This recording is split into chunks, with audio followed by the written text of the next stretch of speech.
প্রিয় সাংবাদিক ভাই ও বোনেরা,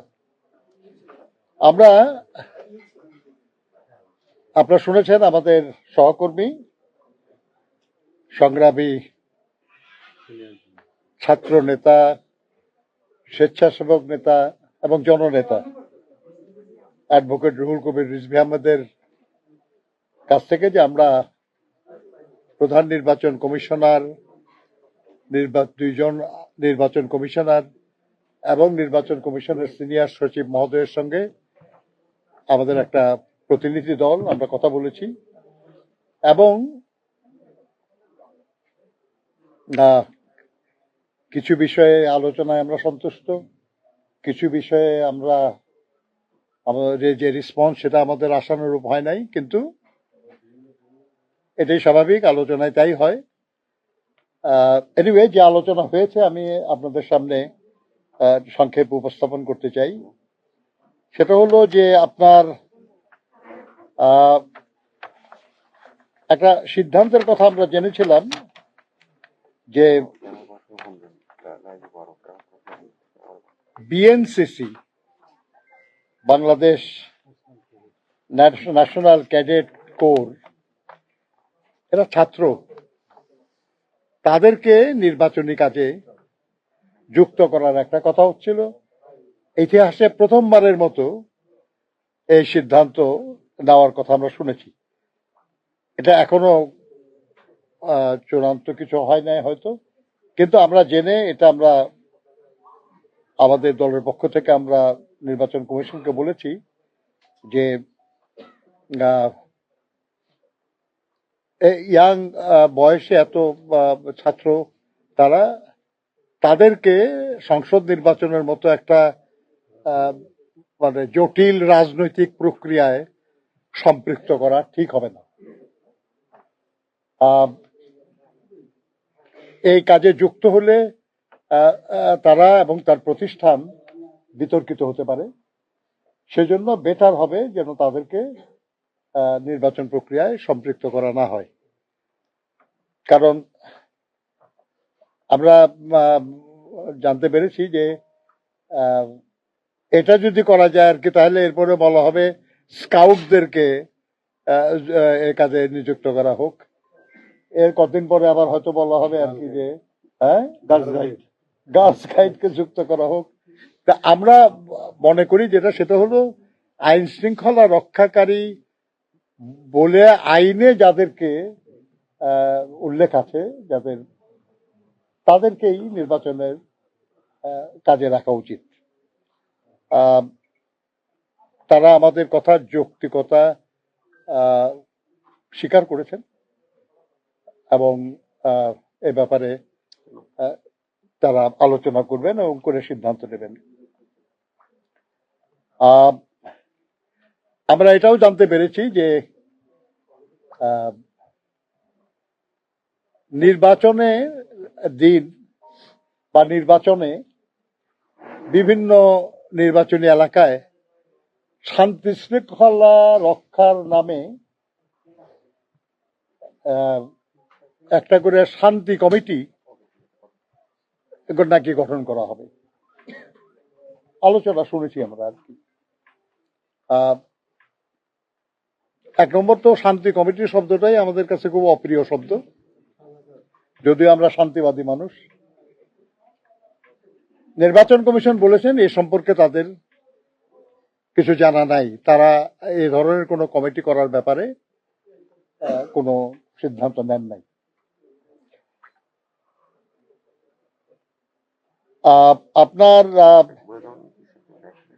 আমরা নির্বাচন কমিশনকে অবহিত করেছি যে বিভিন্ন কিছু রাজনৈতিক দলের, নির্দিষ্ট কিছু রাজনৈতিক দলের নেতা কর্মীরা তাদের নির্বাচনী এলাকার বাইরে অন্য নির্বাচনী এলাকায় কাজ করছে। আইনে এটা কোনো বাধা নাই, করতে পারে।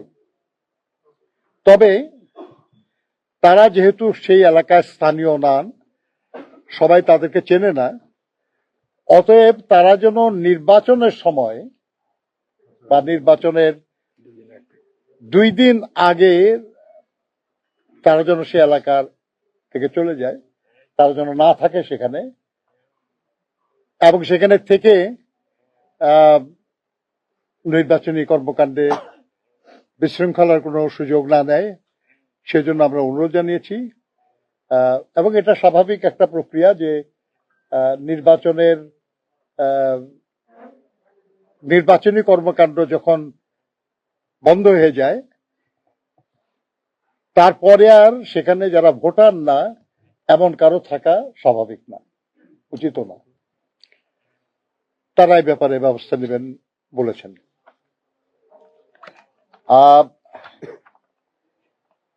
আমরা আপনার ওয়েবসাইটে দেখলাম যে প্রায় 55,000-এরও বেশি স্থানীয় নির্বাচনী পর্যবেক্ষক অনুমতি দিয়েছে নির্বাচন কমিশন, এবং বেশ কিছু প্রতিষ্ঠান আছে যাদের খুব বেশি পরিচিত না, কিন্তু তাদের নামে অনেক পর্যবেক্ষক আমরা দেখেছি আর কি। আমরা কারো বিরুদ্ধে আমাদের কোনো অভিযোগ নাই, কিন্তু আমরা নির্বাচন কমিশনকে বলেছি আর কি যে তারা কি এটা বিষয়টা গভীরভাবে বিবেচনা করেই এটা সিদ্ধান্ত নিচ্ছেন নাকি মানে এটা একটা সাধারণ প্রক্রিয়ার মধ্যে দিয়ে হয়ে গেছে। ওনারা বলেছেন তারা বিষয়টি পর্যালোচনা করবেন, কারণ সবই তো আর প্রধান নির্বাচন কমিশনার বা নির্বাচন কমিশনাররা করে না, নিচের দিকে অনেকেই করে। তো তারা একটু ওইটা নিয়ে খোঁজ খবর নিয়ে করবেন। আমরা মনে করি যে সেটা হলো যে নির্বাচন পর্যবেক্ষণের যাদের সক্ষমতা আছে নির্বাচন তাদেরই পর্যবেক্ষণ করা উচিত।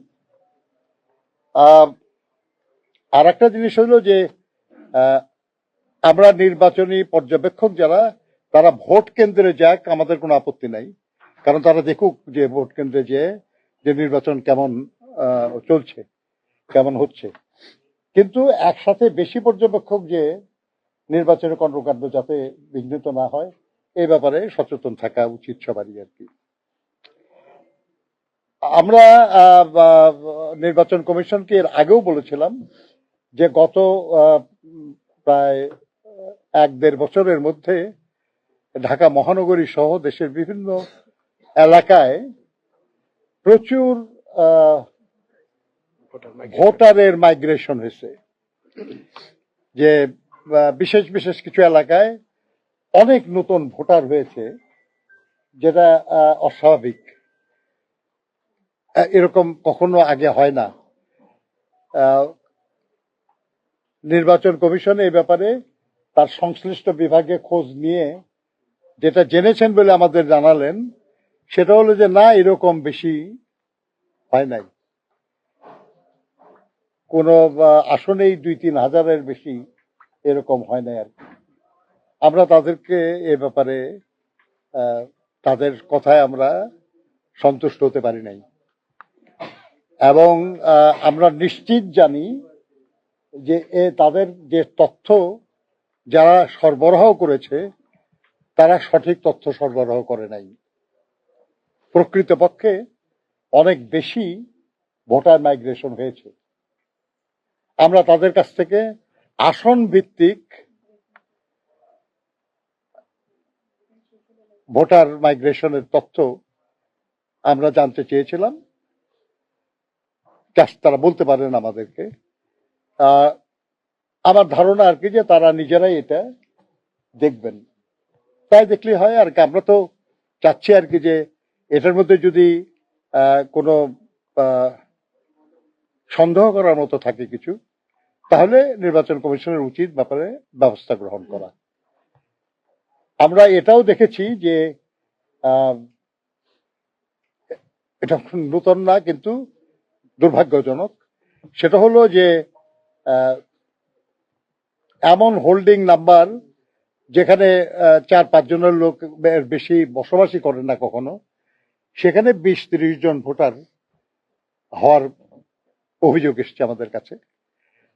তারা তদন্ত করার কথা বলেছেন, তারা করবেন, স্পেসিফিক আমরা করব।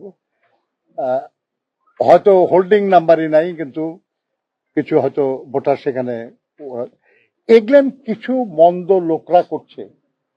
আপনারা জানেন যে কিছু লোক ভোটার আইডি, বিকাশ নাম্বার এগুলেন নিয়ে কিছু কেলেঙ্কারি করেছে। তারাই সম্ভবত এই ধরনের ভুয়া ভোটার বা ভোটার মাইগ্রেশনের এই ঘটনার সঙ্গে জড়িত। আমরা মনে করি যে এই ব্যাপারে নির্বাচন কমিশনের ভূমিকা যথাযথ হওয়া দরকার, যাতে অবাধ, সুষ্ঠু, নিরপেক্ষ যে নির্বাচনের জন্য আমরা প্রায় 1.5 যুগ লড়াই করেছি এবং গত 24শে জুলাই আগস্টেও আমাদের বহু সাথী, আমাদের সন্তানরা জীবন দিয়েছেন, সেরকম একটা অবাধ, সুষ্ঠু, নিরপেক্ষ নির্বাচন, শান্তিপূর্ণ নির্বাচনের ক্ষেত্র প্রস্তুত করার জন্য যে কোনো রকম ষড়যন্ত্রের বিরুদ্ধে নির্বাচন কমিশনের তার আইনানুগ সাংবিধানিক যে ভূমিকা সেটা যেন তারা পালন করেন। প্রিয় সাংবাদিক বন্ধুগণ, আমরা আলোচনা করেছি যে অভিযোগ করা হয়, কিন্তু অভিযোগের প্রতিকার সবসময় পাওয়া যায় না। ওনারা আমাদেরকে বললেন যে প্রত্যেক নির্বাচনী এলাকায় electoral inquiry and adjudication committee আছে।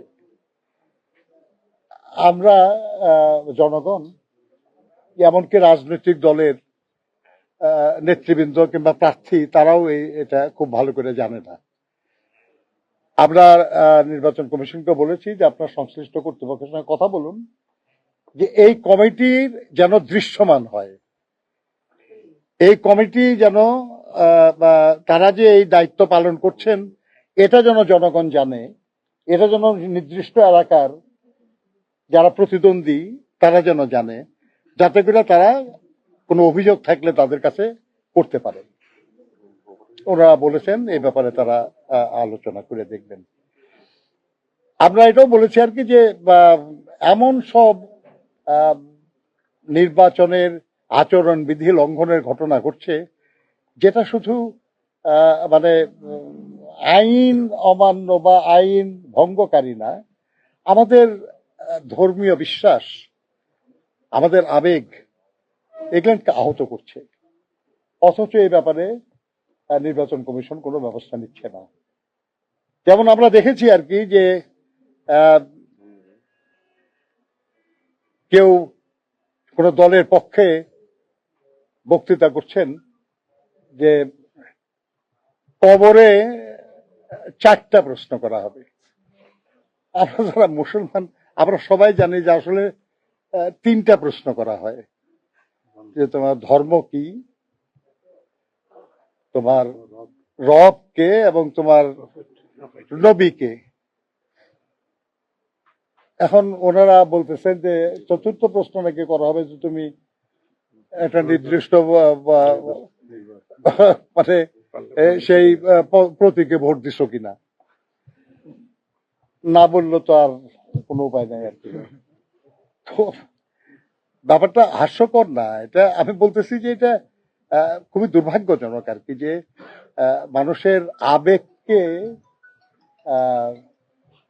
পুঁজি করার লক্ষ্যে যদি বিশ্বাসকে আঘাত করা হয় আর কি, এটা কোনো মতেই গ্রহণযোগ্য না। আমরা মনে করি এটা আরপিওর স্পষ্ট লঙ্ঘন।